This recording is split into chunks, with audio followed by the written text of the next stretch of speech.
I didn't get any special requests.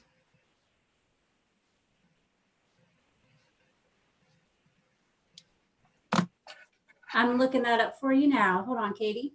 Thanks. Katie, this is Mark. Can you hear me? I can. Good. So Hey, Danny. I'm here with Danny. We're in the MEOC using our new system set up here. Sweet. Yeah. Oh, you know what I have set up?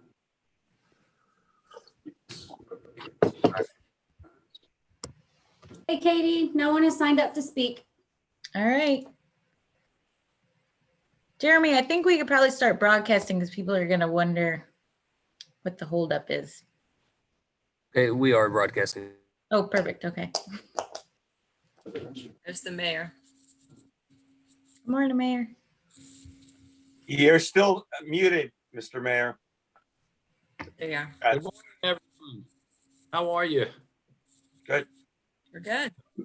We got Christine. That doesn't look like Jeff there. Hey, how you doing? You must be on somebody else's phone. You're on mute. You're on mute. Oh, Sharon, you're coming in as a Jeff. Yeah, there she is. Rick DeVoe's on, but not visible. Who's that? Rick DeVoe. with Hey, Seagrant. Rick, how you doing? Good, Mr. Mayor. How are you, sir? Great, great. And Kendra's here. Hey, Mayor. Mark, how are you, Kendra? Doing well. Good. And Mark, are you sitting is that you sitting back there in the distance? That's Mayor, that's Danny Cassis. Oh, that's Danny Cassett. Okay. Rick is in that room now. I'm in the MEOC with Laura. Oh, you're in the MEOC. Okay. So, Yeah, I have a meeting downtown, so we're distancing those, so we're good. okay. And let's see, I see Jeremy Collins. Are you there? I see a name for Jeremy. he's helping us with IT with the YouTube stream. What's that? Jeremy's helping us with the YouTube stream from the IT department. Okay. And then there's Mom's work iPhone. Yeah. Hey, that's Sharon Richardson. I'm just listening in as a public meeting. I'm sorry, who was that again? Sharon Richardson. Oh, thank you, Sharon. Good to see you. Or good Yeah, to good to with be here. you. Thank you. Yeah, I couldn't see your video. And Stuart Weinberg, he's ready to get that windmill going behind you, I see. Yeah, we're putting it in Marion Square, Mr. Mayor. Oh, awesome. Great. That's terrific. We Councilmember picked this Jackson, spot, Mayor, yes. Tracy. So thank you all for all coming together. And Katie, are we good to go? Ready to get started? I think so. I thought a few more people would join. I did get a message, Councilmember Gregory wouldn't be able to make it. Okay. But we can go ahead and get started. Shealy, Councilmember Shealy.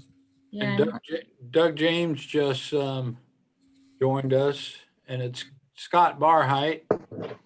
Yeah. How you doing? Yes, good morning, Mr. Mayor. Thank you. Yeah. So Katie is going to show us an agenda, it looks like.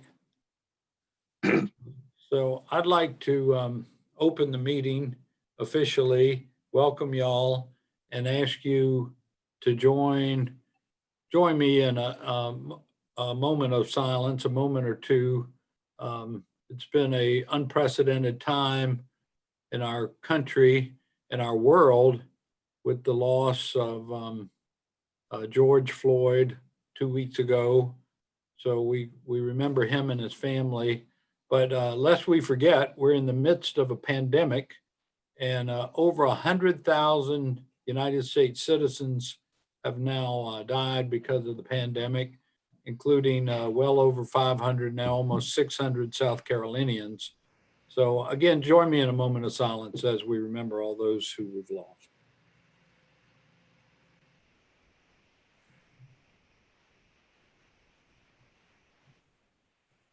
Amen. Thank you so much.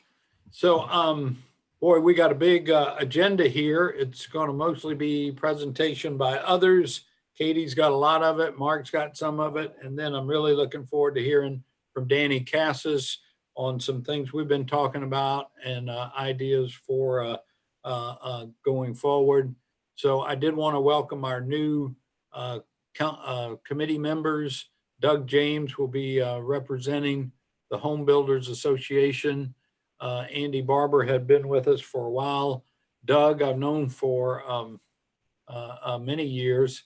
His mom Linda used to work at the city of Charleston in our Department of Economic Development back in the 90s when I was department head then. And Doug's got the sweetest mom around. Linda's terrific. Please tell her hi for me.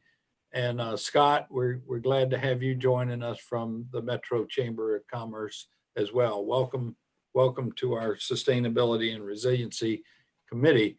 Thank you. Happy to be here. Thank you very much.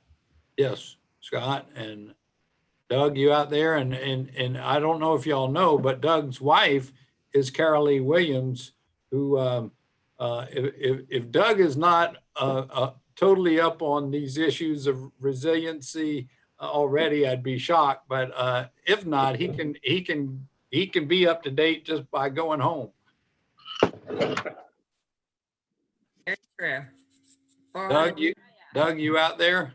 Yes, sir. Okay. Thank you for being with us. All right, so take it away, Katie. Great, thank you, Mayor. So at our last meeting, we talked about our sustainability next steps, what's next for the division. And we talked about how we started our greenhouse gas inventory for 2018 this January. And despite a rough spring with COVID, we are nearing the completion of that. So that's really exciting. Stuart Weinberg's been really helpful in participating in that project. And basically, why are we performing this? We're trying to identify what our greatest sources of emissions are, understand what trends, why it's happening. And then ultimately, we want to create a climate action plan so we can set goals based on this data and then track progress to meet those goals. Because if you can't measure the data, then you can't manage the data. So that's why we're doing the inventory. We have 3 older inventories from 2002, 2006, and 2010. And 2018 is what we're finishing now. So we'll actually be comparing all of these. And if you're unfamiliar with how a greenhouse gas inventory works, basically we are getting data from the utilities, we're getting transportation data from the COG, things like that. And we're converting that data into a common unit called carbon dioxide equivalent, or CO2e. So basically when we get like energy data, for example, from Dominion or Berkeley Electric, we're taking that data that's in kilowatt hours for electricity, and we are converting that to carbon dioxide equivalent. And then we're taking the therms from gas and converting that to the CO2e. And that way we can compare everything in the same unit. So we're doing that for all the sectors of the inventory. And I do want to just take a moment to say that back when we did, the 2002 inventory, 2006, there was a different assessment and a sort of standard used at that time. So when we finalize the 2018 report, the numbers from the original green plan will be slightly different from the 2018 report, because we'll actually need to transfer those and convert them to a newer assessment called the 5th assessment. So that's how we'll compare most accurately. So I'm really excited to get this final report published and out to you, hopefully near the end of the month. And I wanted to show you some preliminary data in the meantime. So remember, we are performing 2 separate inventories. So a community inventory, this includes all emissions within city limits. So this includes government operations. And then we have a whole separate inventory that's just government operation emissions alone. So in the community inventory, we are seeing an overall decrease, which is great. We're seeing a decrease in our building energy use and a decrease in transportation, which is interesting. Some factors to consider. So we look at why the data is happening this way. And I'm really interested in hearing from the committee and the other strong viewpoints you have about why the data is what it is. But obviously we've experiencing a lot of population increases, development increases. you know, every season, do we have a cold winter? Do we have a really hot summer? Our heating and cooling needs based on weather. When we look at, of course, our vehicle miles traveled has increased, but our vehicle efficiency has also increased. So the fuel efficiency of the vehicle has changed dramatically since 2006 and 2010. Our energy codes have changed. I wrote the dates down here just for interest, because I think there's a lot of folks wondering about energy codes, but basically the code we are using to this day is the 2009 International Energy Conservation Code, and these codes are published by the state. And there's a special piece to energy codes where they actually require a certain statutory amendment separate from how the other building codes are adopted. So most of the other building codes are on a 2018 building code now that went into effect on January 1st, 2020, except this energy code. So just wanted to note that, and that is a change that needs to happen at the state level from my understanding. So I'll move on to the city inventory, but I'd like to think about it. Are there any other things, any other major things that have happened, you know, over the last decade that are really important in this data? And if your mic isn't muted, you might want to try muting it. That would be great. So then the government inventory. So like I said, this is everything from city operations and facilities. So this is, you know, things like our street lights, our employee commute, our vehicle fleet, and of course, every city building and facility. Also good news here, we're seeing an overall decrease in emissions, particularly in our city buildings and facilities. So that's great news. So we know we've done a ton of work on our energy performance contract with Johnson Controls, and we have done all kinds of other energy efficiency improvements that our Parks Department, the Facilities Division has led. So it's really exciting to see all that hard work pay off in lower emissions in our city buildings and facilities. We've also, despite that, we've seen you know, an increase in city staff from 2010, which was right out of the recession, an increase in vehicles, an increase in our facilities. So I'd like to kind of put it back to the committee if you have any other kind of major milestones that you see as being really important as we review this data.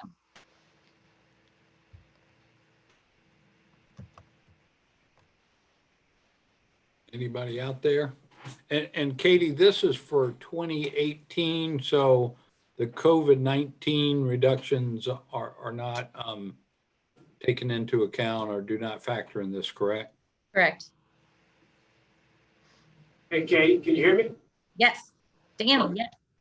Yeah, so Katie and I didn't coordinate at all on we traded data, a lot of it, but we didn't coordinate on our presentations, but my presentation will correlate nicely with what you identified as the trends.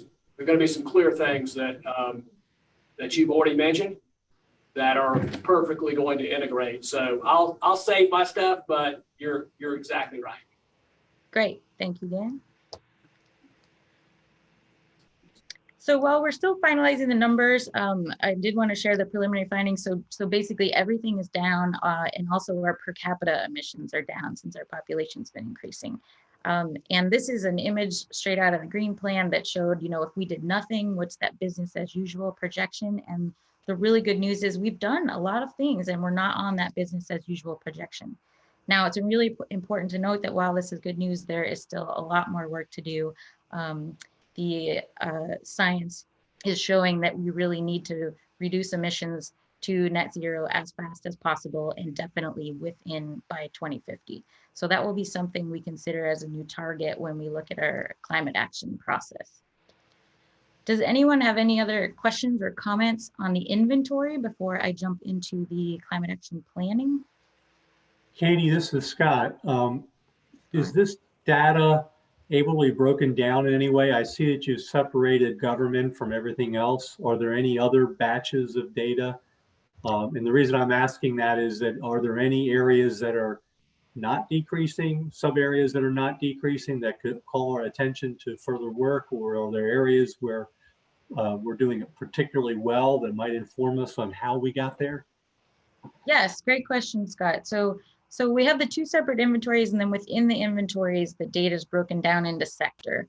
And that's about as far as it gets. But when we publish the detailed report, we'll be able to actually see, because For example, like it looks like we're still trying to figure out the street lights, but it looks like the street light may be increasing with development. So little things like that. So that's a really good point that while overall they're going down, maybe there is a small piece of it that's still increasing that we need to take note of. Great point. Thank you. Hey, Thank you. Katie, this is Tracy. You just might want to open up your chat if questions come in there. People can send questions. Okay, thank Yeah, you. you got a question. Any consideration to include carbon sequestration in the carbon budget? So the chat, I mean, I can answer this, but chat from the public, we do have a public comment period at the end of the session where you're more than welcome to comment. But carbon sequestration will be part of the climate action planning process, to answer your other question. Okay, great. All right, well, I will move on to, oops, yep, climate action planning. So as the inventory is that first step for climate action planning. So like I said, we're coming to a completion of that at the end of this month, and we're jumping right into our climate action planning process. So as we do this, we will look to develop a climate action planning task force, and that task force will then look at, you know, what should our new goal be? Do we want to adopt a new goal based on the latest science? And then we will take all this data from the inventory and our new goal and figure out exactly what steps we need to accomplish to meet that goal. And then we'll monitor it regularly. So my call to action for everyone is we need to develop this task force. And while this whole climate action planning process will be going through everyone on this committee, I'd love it if there were a few members on the committee who could actually dig deeper in and be part of the task force. I'd love, it would be great to have some members, very important to have some members from City Council on the committee. So if you're one of those members that, you know, steps in both buckets, that would be great.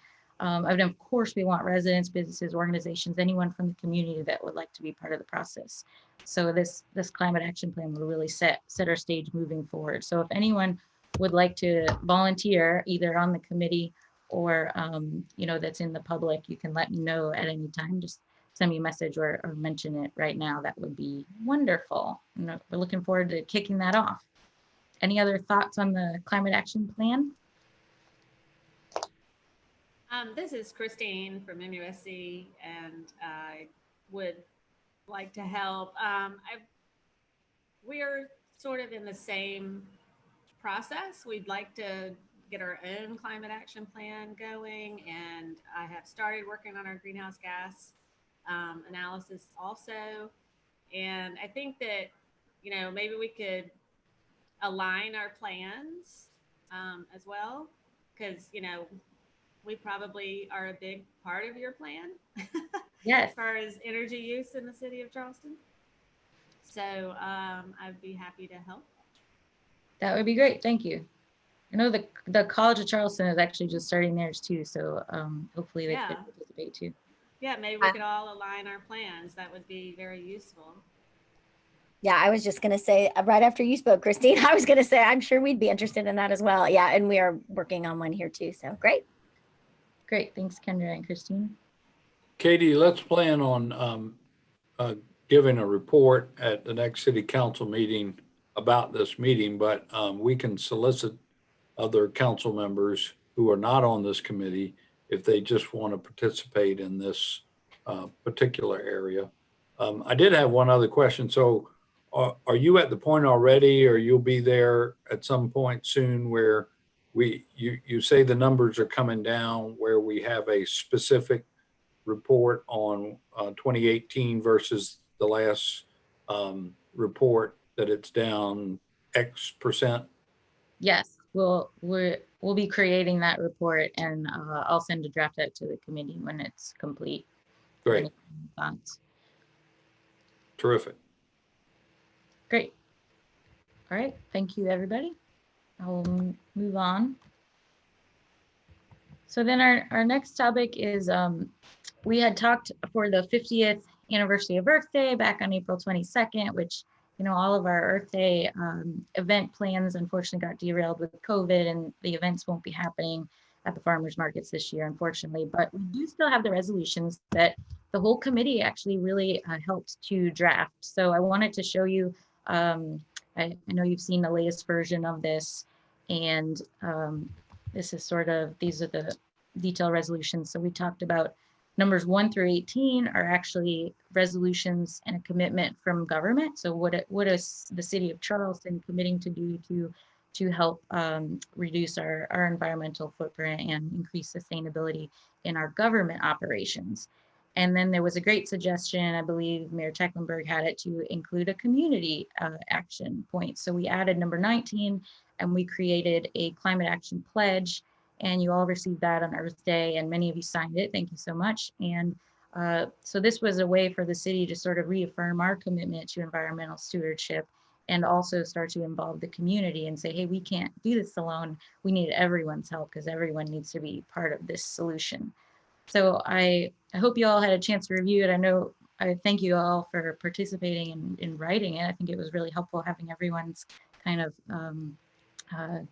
foot in the door here. But I was hoping, so this resolution is before you today for your consideration. And I think it would be great if unless anyone has any questions or comments or suggestions to change it, to vote on this today. And basically what you would be voting on is not making it official, but voting to recommend it to city council to then consider it, and then city council could consider whether making it an official resolution.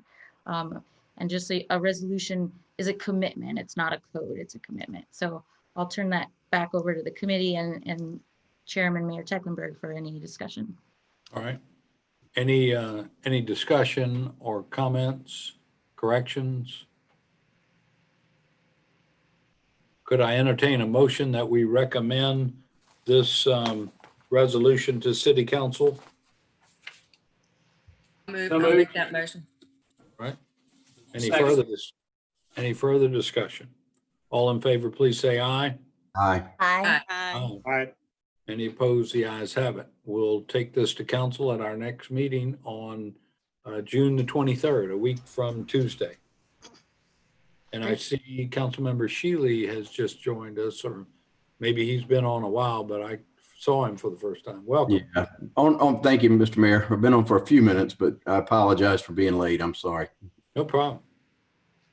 No problem. Okay. So here's just the data from our climate action pledge we published. So we had about just over 100 people sign it so far. And here's just a little snapshot of the pledge. If you haven't seen it, love it if you could get in there, take the pledge and share it with folks and help get the word out. Really simple, straightforward, energy, waste, air, water, action items in here. So thank you so much for your part in helping share this.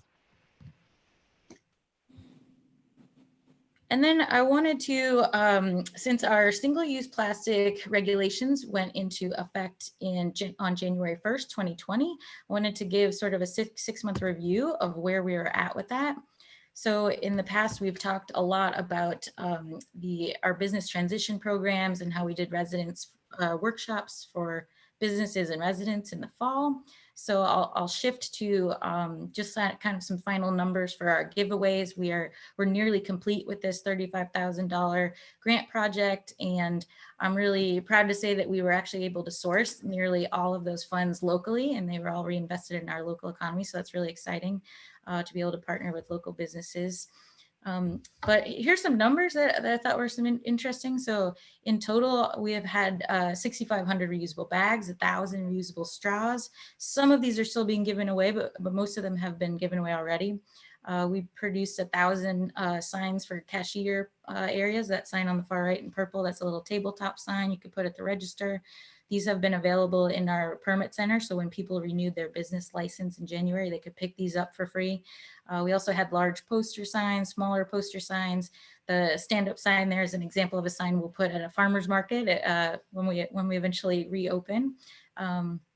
And this is the part of the grant we're still finalizing, is the starter inventory for nonprofits and soup kitchens. So any soup kitchens, even though they're exempt from the ordinance, the grant actually provides funding to give them some inventory, because just to help them get started with different products than, say, styrofoam and plastic. So we were able to procure all fiber products and get folks some additional help for giving these away. And we actually had a group who was able to procure a dishwasher from a source, and then the grant actually provided them with some reusable cups, bowls, and trays. So that's really exciting to see them shift away from disposable to reusable. So I thought I would share that with you. Now, looking at the effects of the ordinance, we have seen lots of behavioral change. I'm sure everyone has seen it. I've seen it in residents, I've seen it in businesses and organizations. It's been really exciting actually to see the nonprofit organizations particularly be really excited about transitioning away from plastic, even though the ordinance doesn't even require them. So that's really neat. I wanted to call your attention. There are a couple amendments that this committee may want to consider, and you're welcome to discuss this shortly. There has been a problem with the extra thick single-use plastic bags. And I have been chatting with a couple other municipalities in the country, and the Coastal Conservation League has been really helpful with this too, to try to figure out a way that we could rewrite that code to disallow those extra thick bags. And I believe we have a solution if the committee would like to consider that. And then also allowing paper straws without a requirement to compost, since the paper is so much more ocean friendly than the PLA plastic straws that are compostable. So I think there might be a couple other smaller things in there, but those were sort of the big ones if we wanted to consider it through this committee, and then consider taking those back to council. And then I wanted to share that we had some data that was collected the end of January, so after the ban, and that data did show a decrease in plastic bags. Now, it was the end of January, so it wasn't much time after the ordinance went into place, but there were some businesses that started putting the ban in practice in the fall to get ready for it, so that may have helped. Of course, COVID-19 quickly slowed down efforts to track data, and litter sweeps had stopped at the time, but these will pick back up hopefully. And I know we have a lot of nonprofit partners and Keep Charleston Beautiful who will continue to track data as the sweeps start happening. Also, another sort of a challenge with determining how effective the ordinance has been is that we have enacted an emergency ordinance due to COVID-19 to actually stop enforcement of the regulations. And this was largely due to supply chain challenges. So when China had a lot of issues, there was some issues getting the products that businesses needed to fulfill the regulations. This is changing. So as China's kind of picked up a little more, the supply chain challenges have started to level out. So I wanted to bring that to the attention of the committee. Right now, the emergency ordinance extends till June 30th. So I don't know if the committee wanted to consider talking about, should this continue to be extended? Should, is it time to let it go? And then remember, we always have that business exception in there that a business can apply for an exemption if they're still having trouble with the supply challenges. So I don't know if anyone wanted to discuss that or the potential ordinance changes. This would be a good time. Stuart's got his hand up. Stuart, you're on mute.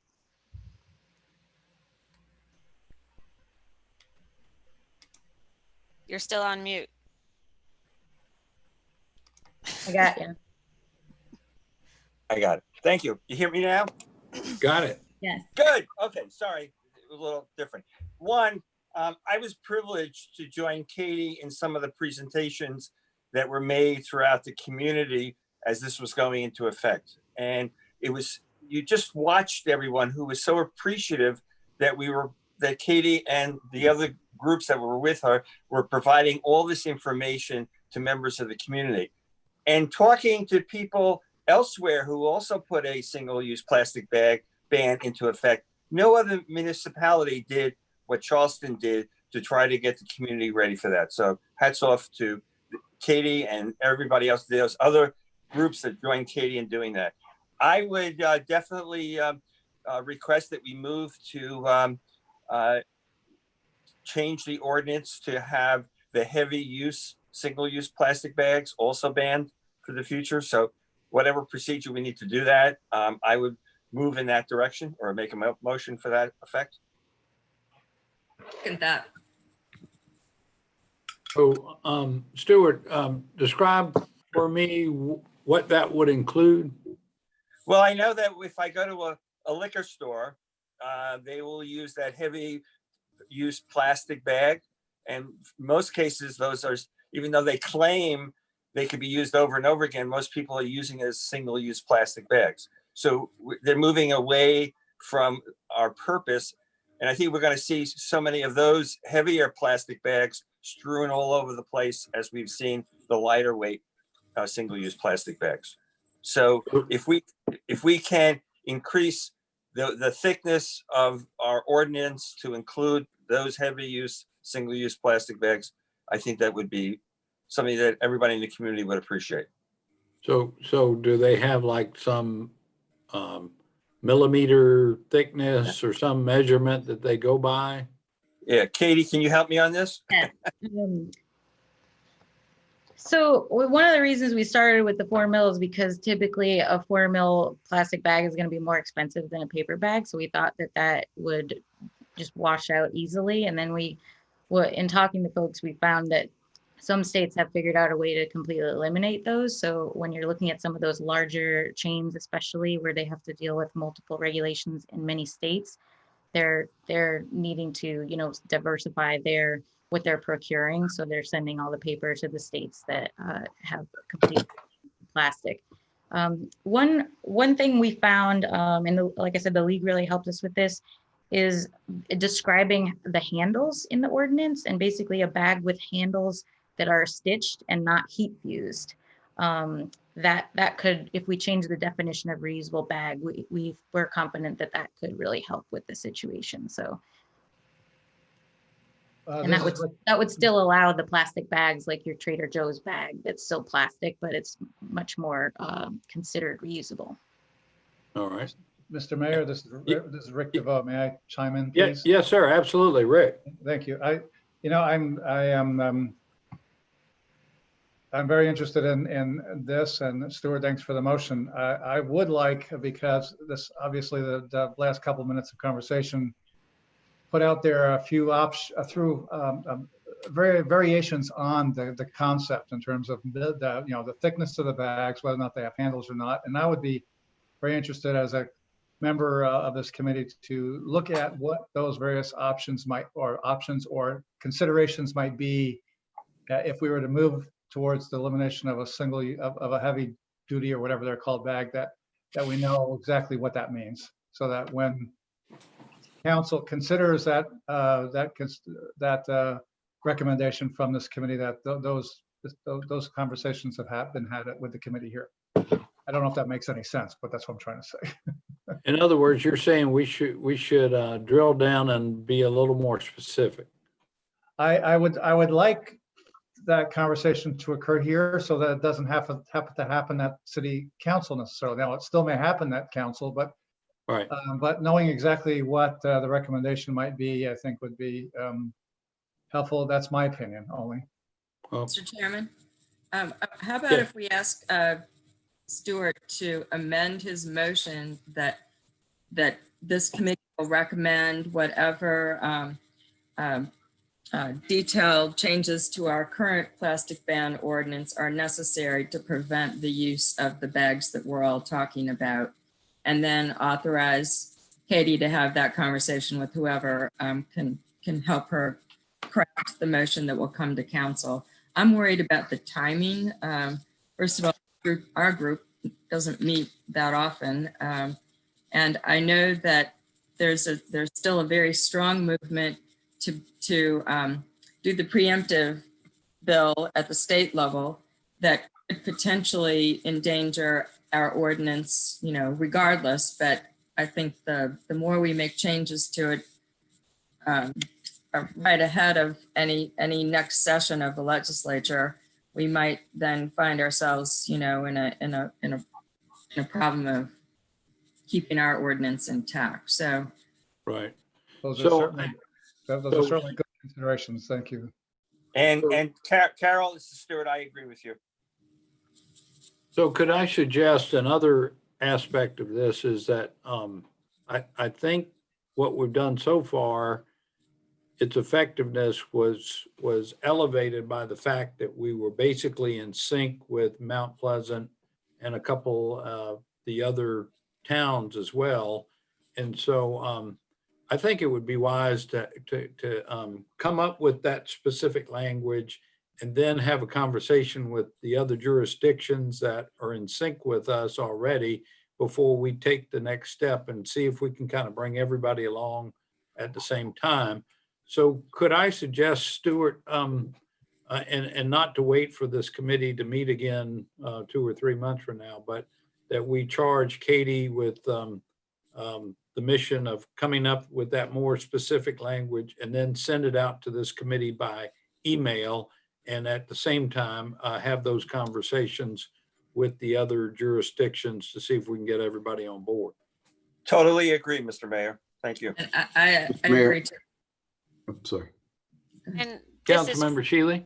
All right, thank you, Mr. Mayor. I just had a couple questions. Are these bags that we're talking about, are these the ones that Walmart is using as well? Are that the same bag we're talking There's a about? couple stores, but yes, they are one. Okay. And I think when we did the plastic bag ban, part of the problem was that these bags would jam the recycle machines and wouldn't allow them to go through. Are the thicker bags causing that same problem, or are they now recyclable, or is it the same issue with the thicker bags? They're causing the same problem and making it worse because now they say we are recyclable on them and they're still not recyclable. Okay. Yeah, that was my question, because they are claiming that they can be recycled. So that's why. At least by Charleston County. Yeah. Okay. Well, let's try to do that. And on the other issue, I would just like to say that when this, what did we call it? Exemption until June 30th. It's my thought that City Council will not extend that again, and that we will, with the existing ordinance, kind of get back to usual on July 1. And so we need to have a little communication about that as well. Christine? I just wanted to share an observation I had during COVID. I ride the bike a lot, and I noticed during COVID that the amount of trash on our streets went down dramatically.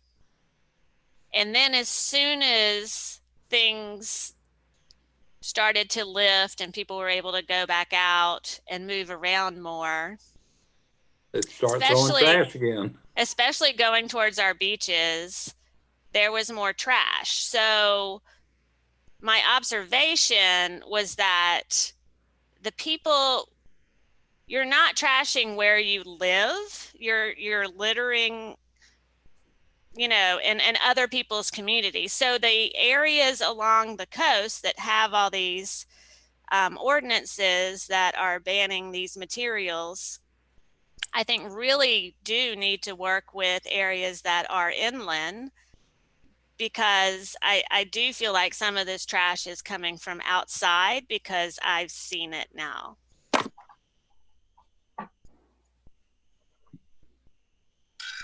Just wanted to share that observation. So working with these other communities, like you said, Mayor Tecklenburg, I think is incredibly important. All right, we will do that. We will attempt to, that's for sure. Maybe, Catherine, do you think has the COG, the regional governments, have they taken any stance on this? Could we maybe get some regional help? I don't, can you hear me now? Yes. Even though I look like Jeff. I don't know that we've talked about it regionally. I actually just made a note about maybe that's something for our board meeting at the end of the month in terms of just kind of giving a report on some of that and encouraging all the jurisdictions in the region to consider it. Okay. You know, we've obviously left it up to each jurisdiction to make that decision, but for instance, I don't know if Charleston County has, you've got all the pockets of the county areas around there, but I think the individual beach communities have, like Christine was saying, it's just getting some of these inland ones. I can see about getting that on our board agenda. Okay, that would be good. I think that would be helpful. I'd be happy to advocate if I happen to be at that meeting. Thanks. All right, anything else on plastic bags? Katie, back to you, or no, it's time to move to Mark Wilbert.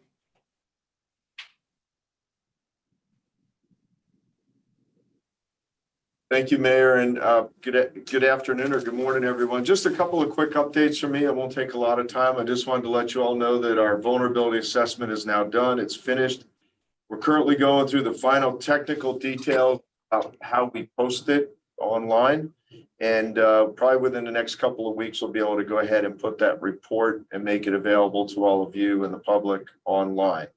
I just want you to know that as our vision for when we went ahead and authorized the vulnerability assessment, it has and continues to be used by all like-minded, if you will, city projects. The comprehensive plan is informing the Army Corps of Engineers study, the AECOM study, and others. So it's something that our hope was that it would be able to bring like a common set of data to the projects in the city, and I think it's going to go ahead and be able to do that. The second thing I'd like to do is, so in the next couple of weeks, you should see that available. Any questions on the vulnerability assessment at all? Okay, next, Katie, if you want to let me just share my screen real quick. I'm going to jump to the,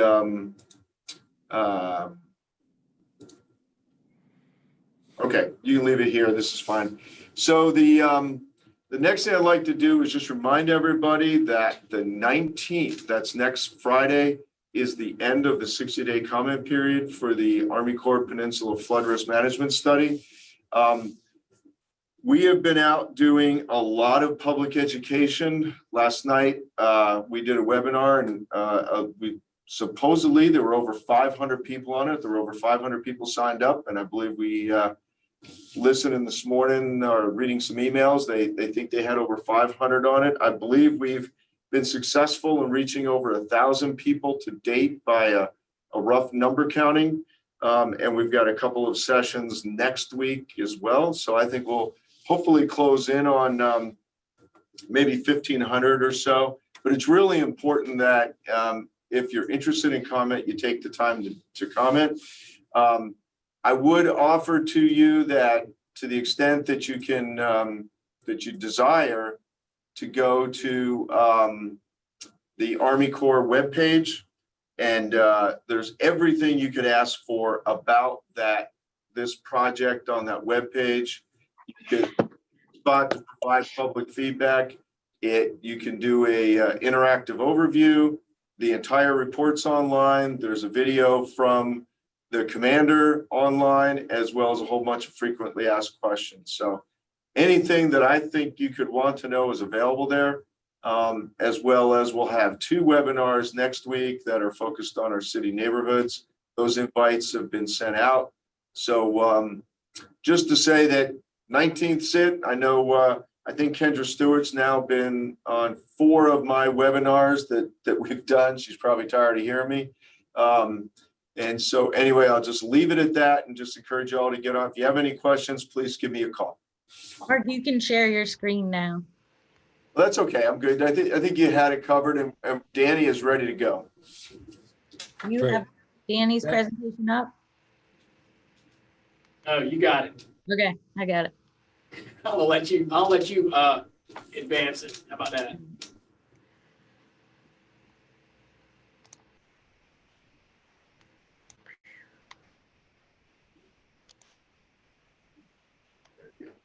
Perfect. Okay. Yeah, and I'll roll through this, but that's actually that site is our existing campus site in Casey, South Carolina. So that's a 2 megawatt asset that we installed as part of Act 236, part of the requirements around that legislation. So I'll roll through quick, and then what I'll do is I'll be glad to take questions in the end. So there's the disclosure regarding securities. I'm not going to talk a whole lot about deep financial issues, so you're probably safe. Next slide. Yeah. Okay. So Danny, I think I feel like I'm making an investment every time I pay my bill every month. Mayor, you are, but it's important investment. So it's critical. So I guess to just set the conversation, if you will, I wanted to use this slide in the beginning so kind of folks could organize in their mind. I think the way someone who's worked in the industry for 30 plus years thinks about the energy business. It's hard to think about it in people a lot of times because of their expertise or because what they're interested in. They think about one piece of it, but it's a system, and it starts. That's a continuum, if you will, but it starts from supply, and there's distinct things about supply that tie back to what Katie previously spoke about with respect to carbon, decarbonization. Energy's got to be, somehow it's got to be delivered to consumers.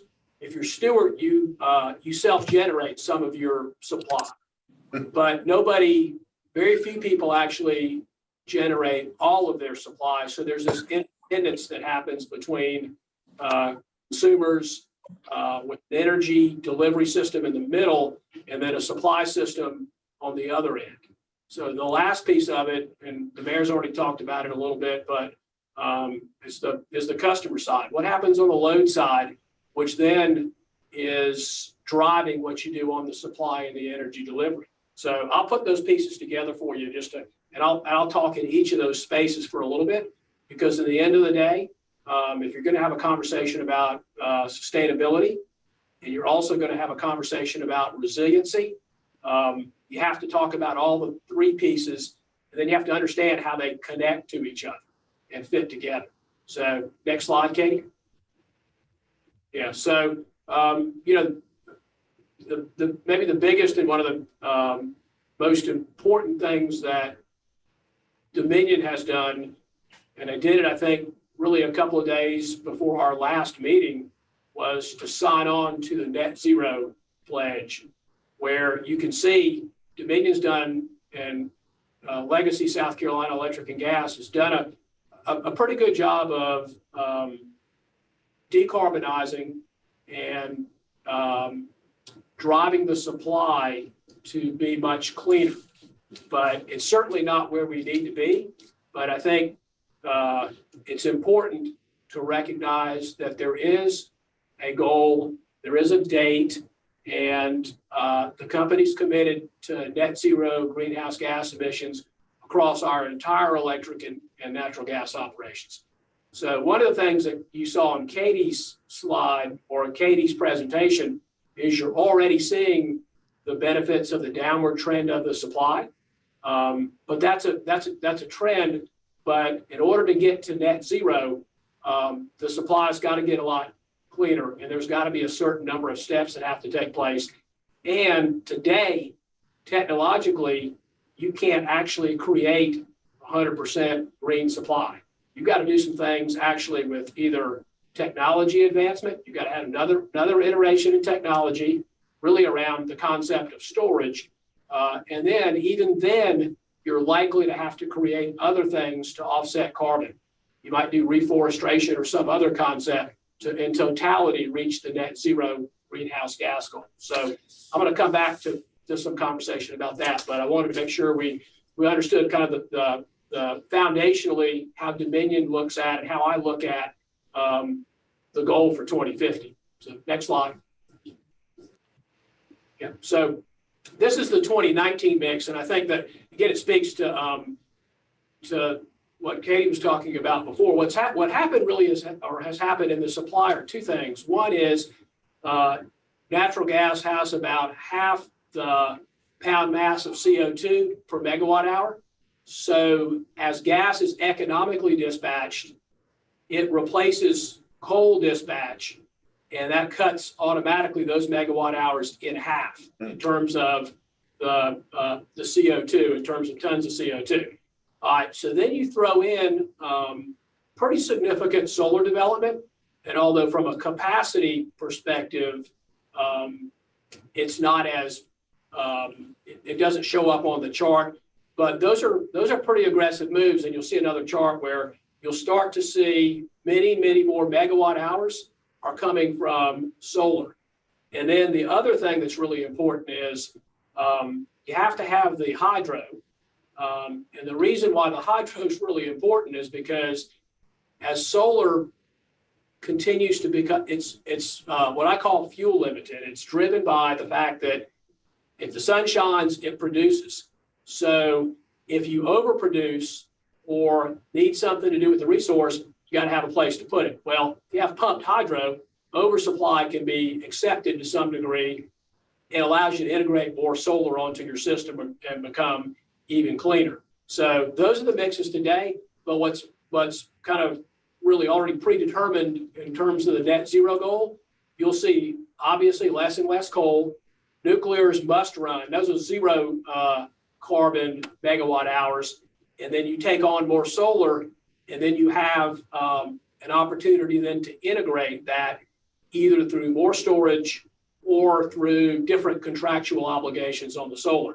Stuart, I'm sorry that I don't have a wind slide. The challenge on wind is it's not as financeable as solar. Solar's a good resource. It's absolutely financeable with term contract, and it's really competitive on a one-to-one fuel basis. So the parent company is doing a huge wind project off of the Virginia coast, where the resources are much more abundant, and they've got what I would call really favorable legislation that helps them. So I wouldn't say wind's out of the question forever in South Carolina. It's just an economic equation at the end of the day. So next slide. Yeah, so this is renewable energy development. Really, it's almost up to date, but you look at the utility scale solar.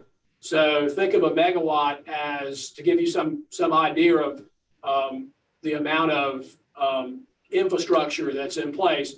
So there's almost 800 megawatts of utility scale solar just in our service territory. So on a ratio of load or balancing area to intermittent or renewable resource, you're going to find a ratio that quite frankly doesn't exist. Maybe in a couple of other states, California would be one. But as much as North Carolina talks about all their solar development, they balance on a system of 35,000 megawatts. They have less than 10%. So in our service territory, it's a pretty significant number. You're talking about pressing close to the 20% mark already. A megawatt takes about 4 acres of land, which isn't what you desire to do in more urban areas, but most of that development takes place across areas that are generally agricultural and by design. So they essentially utilize land. You can cohabitate, if you will, with wildlife and with vegetation. So those end up really where the first core renewable development is taking place.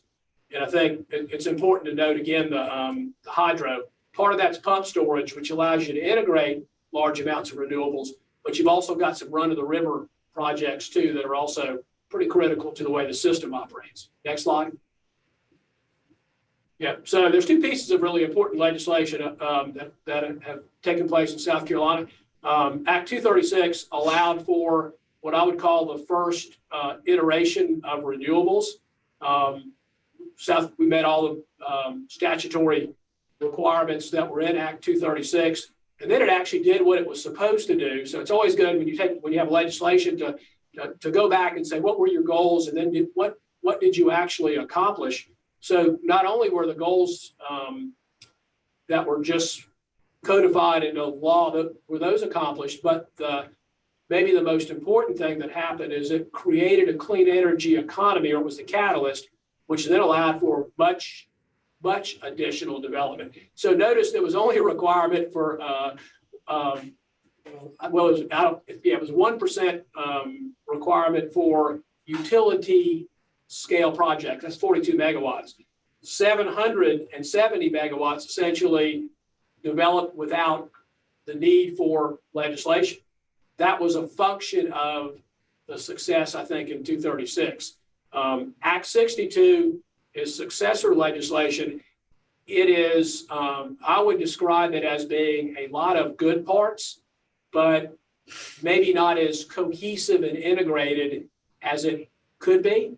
So there's an opportunity, I think, in South Carolina maybe to do some things around future legislation that I think will make sense, but will maybe be more comprehensive in the way it approaches renewables. And I think of 62 as more of a, it's almost as each important subject matters get taken up, but maybe I wouldn't describe it in isolation, but it's just not as integrated as the way we thought about Act 236. Next slide. Yeah, so I want to speak specifically to the city of Charleston and their participation. So there are 1,000 rooftop systems in the city of Charleston, just in the city. And there's almost a megawatt of subscriptions in our community solar projects. And then you'll see the commercial activity too. The community solar ended up being, quite frankly, it was a really nice model. It was built on the legislation and what we could do in Act 236. But I'll give you an example. So my mom she didn't want solar panels on her roof. She didn't like the way the orientation would put them on the front of her house. But she has, I think she has 7 kW of our community solar asset under her name. So you've had a lot of success. People within the community, Stewart being one, but there's essentially 1,000 that have participated in rooftop solar or some other self-generation project with clean energy. Next slide. Yeah. So in order, that next piece is it's fundamental. In other words, you have supply. You can't self-generate all your energy, but what you do get, what gets generated or what gets part of supplied needs to be reliable. That's our, you can see the DESC, the performance around reliability. I guess it's ironic. I'm sitting 6 feet away from Mark, and to me, that's the greatest resiliency measure is service level, minutes of outage, and ensuring that you do deliver reliably, especially in a period of time now where people are thinking about having to stay at home or stay home way more often than they used to. Supply and energy delivery is pretty dadgum important. Kids learning, your refrigeration, your food, everything. The metric of minutes of outage are important. What is DESC stand? Dominion Energy, South Carolina. Got it. Okay. Yeah. So forget about SENG for let's go forward. Next slide. Yeah. So there are. I don't have the obviously we've got half a year through the 20, but you can see the trend as we continue to make investments in the system. Some of them are hardening investments, and I can talk about those. They'll be on the next slide. But you can see the downward trend. But that's an expectation I think our customers have is I describe it like this. If people see within a short period of time, I think they can live with force majeure events if the restoration is done right. But it's got to be expedient. I think what happens though when they see a non-force majeure event outage and it's about an hour, and then within a 90-day period they see another event, when those two are together, they literally believe the system is third world. That's the perception that exists, and that's an expectation I think that customers have, which is a lot different than when I started in the business 30 years ago. Next slide. Yeah, so here's a couple of examples. I know nobody likes to look at, big hard infrastructure, but in the end of the day, most of the work that's been done in this region has been about hardening the assets so that you can't build a system to be able to withstand 90-mile-an-hour winds today and be in compliance with code. So when you upgrade or you rebuild, it's a 140-mile-an-hour wind design is what and so that makes the asset, it makes it bigger, it makes it stronger, it makes it more resilient. But really what, in the end of the day, it's likely that your big system, your transmission system, which then feeds into your distribution system, it is much more, it is absolutely resilient. And it's a system that quite frankly got rebuilt over time, starting in 1989, Hugo. So I lived through that. That was the early part of my career, but the assets that are in place now are significant investments, but they'll make the system very, very resilient going forward. Next slide. Yeah, so so in the end of the day, you still are subject to force majeure events. I just wanted to kind of have an idea of how we physically locate our human resources and then a lot of our assets and how those all work together. So at one point, the city of Charleston at about 640 Meeting Street had a crew quarter. We've consolidated those. They're all on higher ground in a location in North Charleston, but it's 20 feet or above of elevation, and the facility's built to withstand 140-mile-an-hour winds. So when a storm comes and Mark wants to call me or the mayor wants to call me, they know they get me. I'll be in that crew quarter or in that area at aviation. But that's the layout. And those are pretty dadgum important to us. It's not completely centralized. That's by design. It's decentralized. So those locations where the dots are, they can get out quickly and get to places to complete their restoration. So that's a pretty important slide to understand with respect to resiliency and how we operate our system. Next slide. Yeah, so here's a couple of quick metrics on restoration. Everybody remembers Dorian. Everybody starts to forget as you go through and you run through these. When in reading the Army Corps report, I noticed they made a reference to storm activity. And I think they said within the last 20 years, last two decades, 20 named storms passed within 100 nautical miles of Charleston. So it's almost every year. I plan for a minimum of one force majeure event every year. Next slide. Yeah. So this is the Dorian restoration, and actually this is something that we've spent a lot of time on. This is actually I never call a restoration perfect. The restorations are what they are. They are challenging. They require at a short period of time a lot of resources. But what you're looking for is the curve that exists here. You're looking for basically a linear, and then you get to the end and it has a drop off. And that's typically what you're looking for.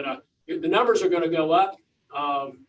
Your resiliency and some of your automation then allows you to do some restorations quick. You see a quick drop. But what you also want to do is you want to completely align the amount of resources that you have with the information that you're getting from the system. Next slide. Yeah, so I want to go to the customer side because I think this is a place where there's a ton of opportunity, and there's actually opportunity in all the different energy continuums, but it's a place actually where the city's actually done a good job, which I'll share. But there are also some opportunities around LED lighting. I think we've already talked about that a little bit, but the electrification of transportation is another place that's I think a great opportunity. So next slide. Yeah. So we've run for, I guess it's 8 years now, 9 years, an energy efficiency program where the SCE&G and then now Dominion Energy South Carolina offers pretty significant rebates, which are then utilized by customers for investment that they make for lighting, for HVAC, for energy controls.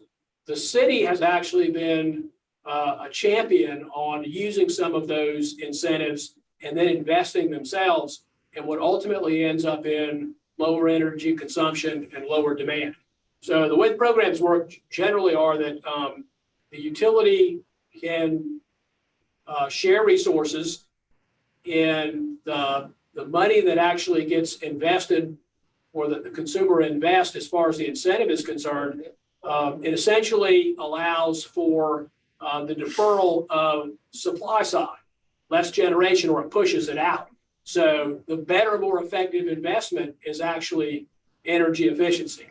So it's demonstrated and proven that as long as you can reach reasonable payback periods for the participants, that is the best investment you could ever make. It actually is phenomenal. Now I'm going to go to the city stuff. So next slide. Yeah. So just within the zip codes in the city of Charleston, that's the annual energy savings.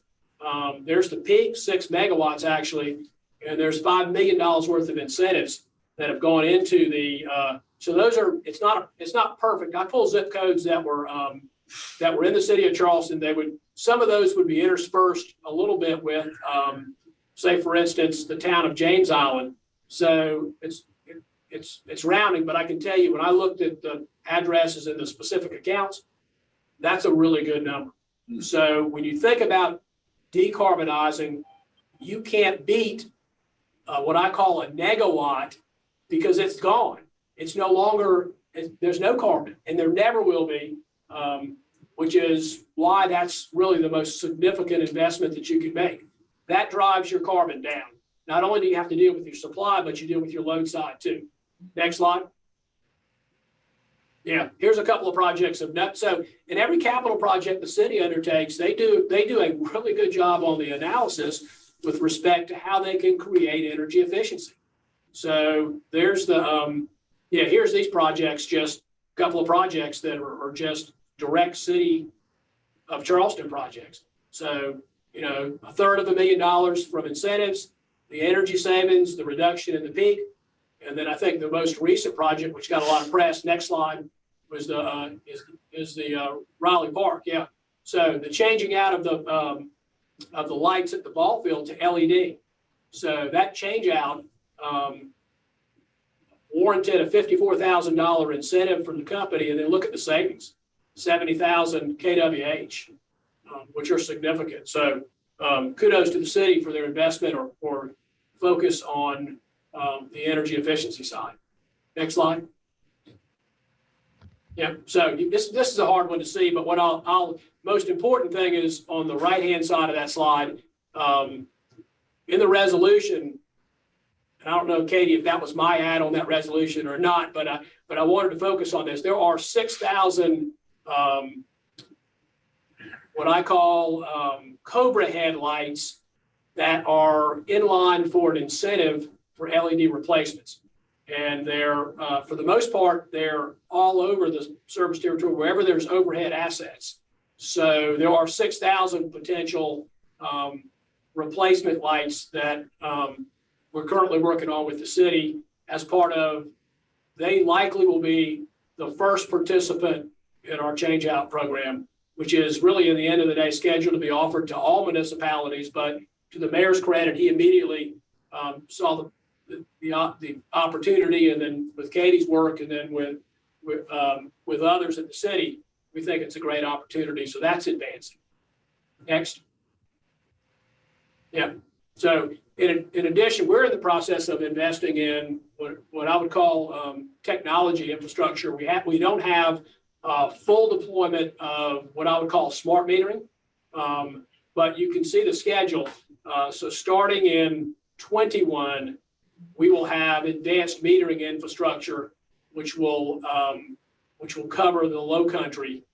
We're doing some work right now in the Midlands, but this is it's game-changing technology because it creates the communication and the information infrastructure that then allows you to really take the next step when it comes to energy efficiency.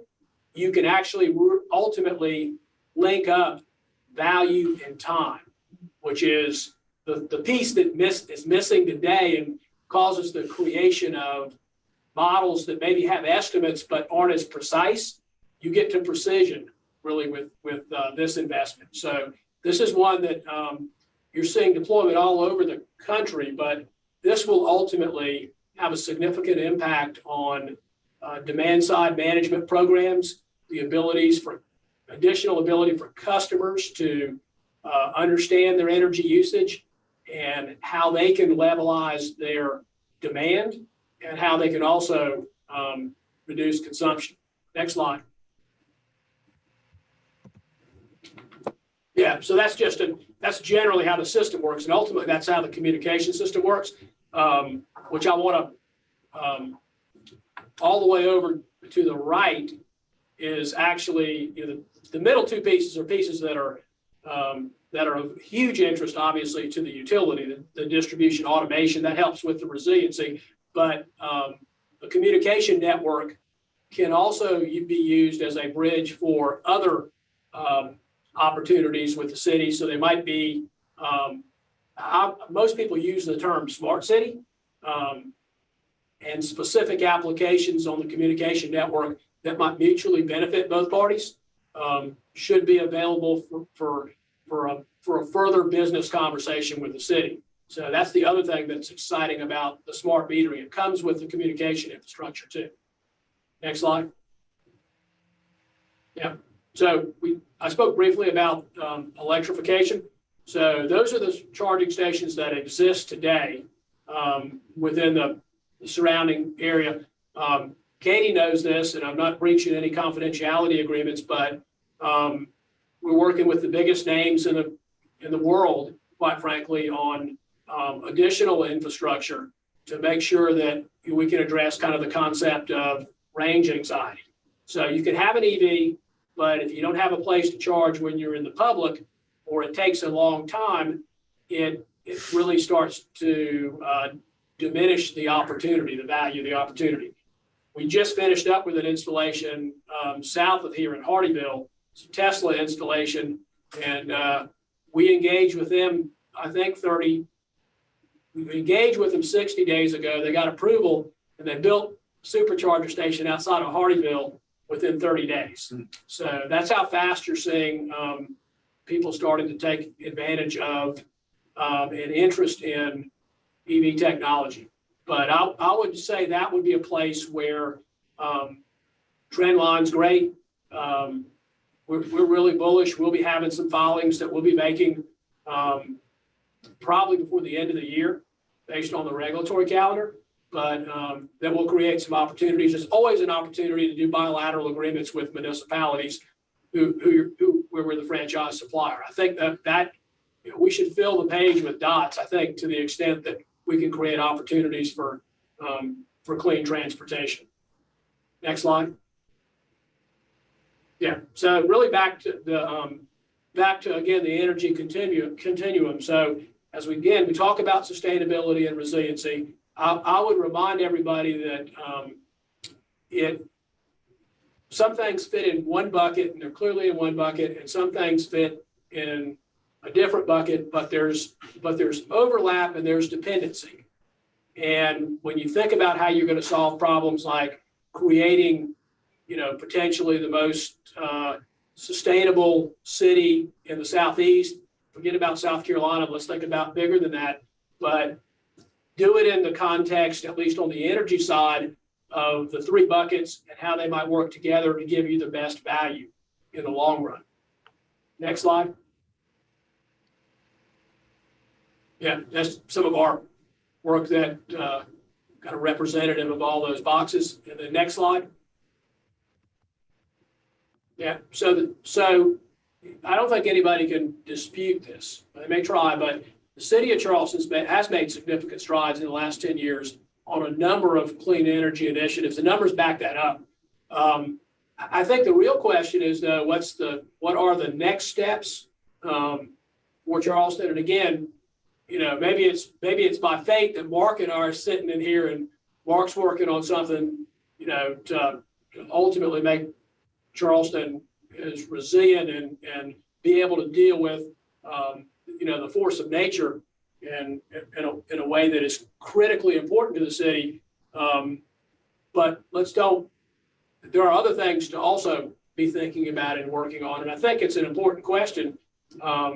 What are the next steps for Charleston in terms of clean energy and sustainability? And what are good, achievable goals? And then what are our aspirational goals as we move forward? So I breezed through that pretty quick. That usually advanced resource planning, I can speak on it for hours. I tried to get it down as close as I could to the time limit, but I'm glad to take any questions. Any questions for Danny? I will ask one, Stuart. Danny, not to put you on the spot, but when do you think we'll be at zero for using coal as a producer of electricity?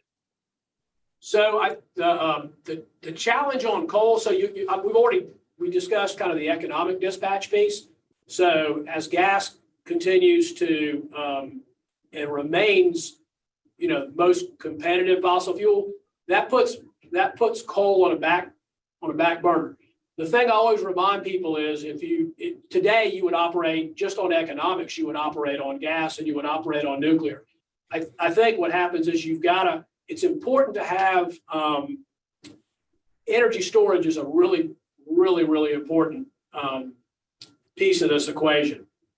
When you can put energy storage with renewables, then you create kind of an equivalency of an around-the-clock resource.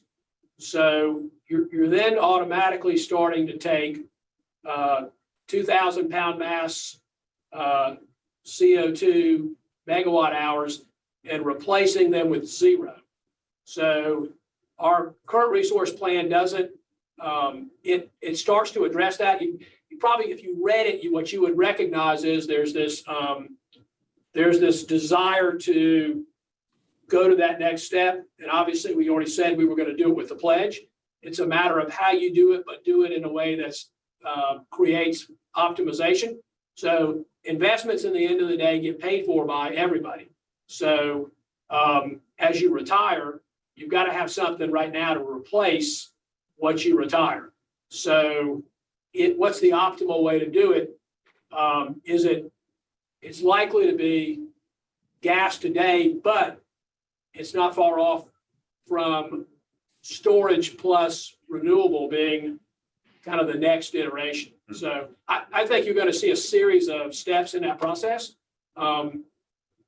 There's a couple of paths that folks have taken. Some have been through legislation. Some have been through current resource planning process. But obviously you can't get to the next step on the 2050 without measured reduction in fossil fuel, but specifically coal. Thank you. All right. Any other questions or comments for Danny? This has been an enlightening presentation. It's such an important part of our carbon footprint, and we appreciate working with you, Danny. I'm very interested and thankful that we take these street lights and conversion to LED and go ahead and get moving on that. And thank you for those checks you've been sending us. I've enjoyed getting those for those incentive bonuses. In addition, y'all, to Joseph Riley Park, we replaced the overhead lights at Stony Field this year, and also at the Volvo Tennis Center over at Daniel Island. So we've been investing this money straight away back into more energy savings and carbon footprint reduction.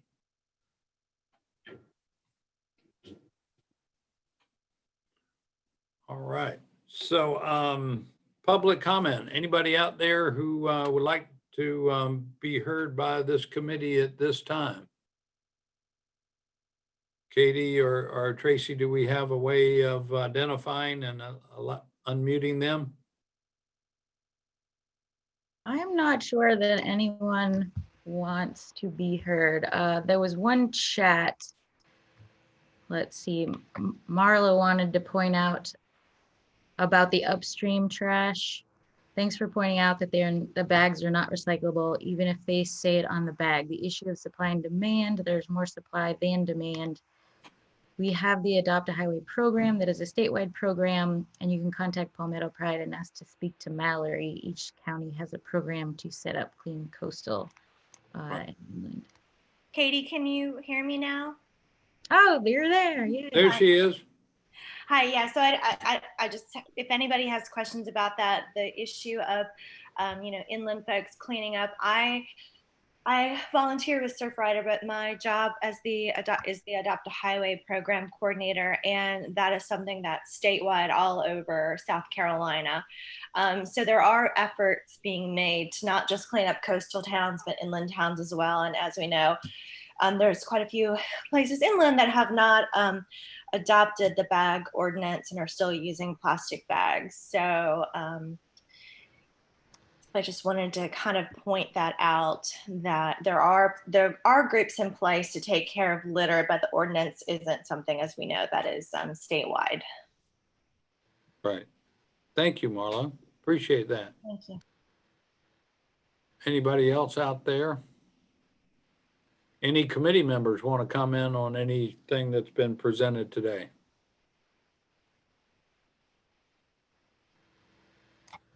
All right. Yeah. Councilmember Jackson. Yeah, I just wanted to say out loud what I wrote to you a few minutes ago. I think Katie is amazing. I can't imagine all the work that she's done while the rest of us have been, dealing with the virus, and just she's been moving all the balls to all the goal lines. And I just really think we have an amazing coordinator for this committee. So thank you very much. I'll second that motion. All in favor, please say aye. Katie is amazing. Aye. Aye. Appreciate it. You have a unanimous vote on that, Katie, and thank you for all your efforts. You really are amazing. And we chatted about a month ago about keeping going on all these things, even though coronavirus was at hand, and she's just kept moving things along. The fact that we've made as much progress on the greenhouse gas inventory is really a great step forward, and it's going to help us with our climate action plan. I heard a couple of volunteers for her task force. Please consider that if you want to get involved, and let her know individually. We will take this report to City Council and ask them to approve the resolution that you've recommended, and ask our other partners to take the pledge. And Catherine, back to you and the BCD COG, maybe we could add that to the other matter we discussed, and promote the idea of all of our jurisdictions taking a pledge, to save energy in all those areas. I know a lot of them are, but a concerted regional effort would be great. And Mark, thanks for your continued efforts on the vulnerability and the U.S. Army Corps of Engineers proposed project. All right, any other thing to come before us today? Well, I wish everybody a great day. Thanks for being on this committee. Again, welcome to our new members, and we'll see you next time. Thank you, Mr. Mayor. Thank you, everyone. Thank you.